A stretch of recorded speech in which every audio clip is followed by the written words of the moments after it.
Hey, everybody. I am exhausted, so I'm not even going to try to get on camera. It would just frustrate us both.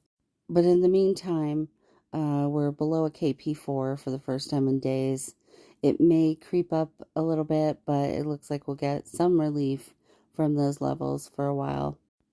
In the meantime, as I predicted, the Schumann has gotten back into a normal rhythm, and there's no more pulsing and no more timeline shift markers. So whatever we were working on, this is what we're working with for a while until we go through another one of these cycles. But the Schumann going back to normal might make you feel a little extra tired or sleepy, especially when it's down in the more blue, dark blue range.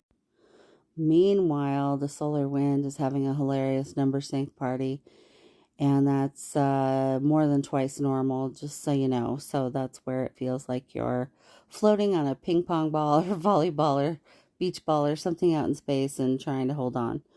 Very jittery. But what is super weird is the proton density is barely a 1 and just tanked in the night around when we had near M flare. We had a C9, technically a C8.8. But at any rate, that density going back down like that in the solar wind stream, it has the converse effect, like when I talked about the other day, Schumann timeline shifts and density, is that the geomagnetic storms that excites our molecules makes us a little lighter, makes it easier to slip in between and around and into the merging of all these timelines and the collapsing of undesirable timelines.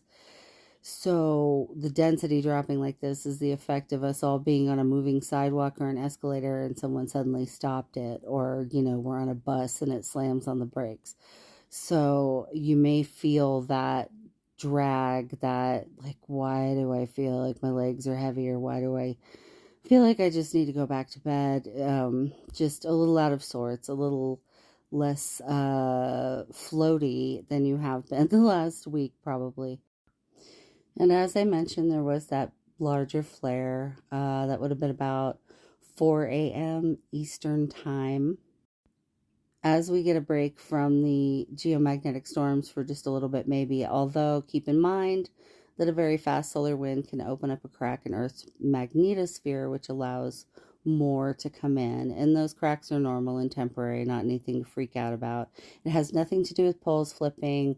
If you're listening to a certain person who's selling ranch plots, stop. And then in the meantime, we're going to have another mass hole facing us soon.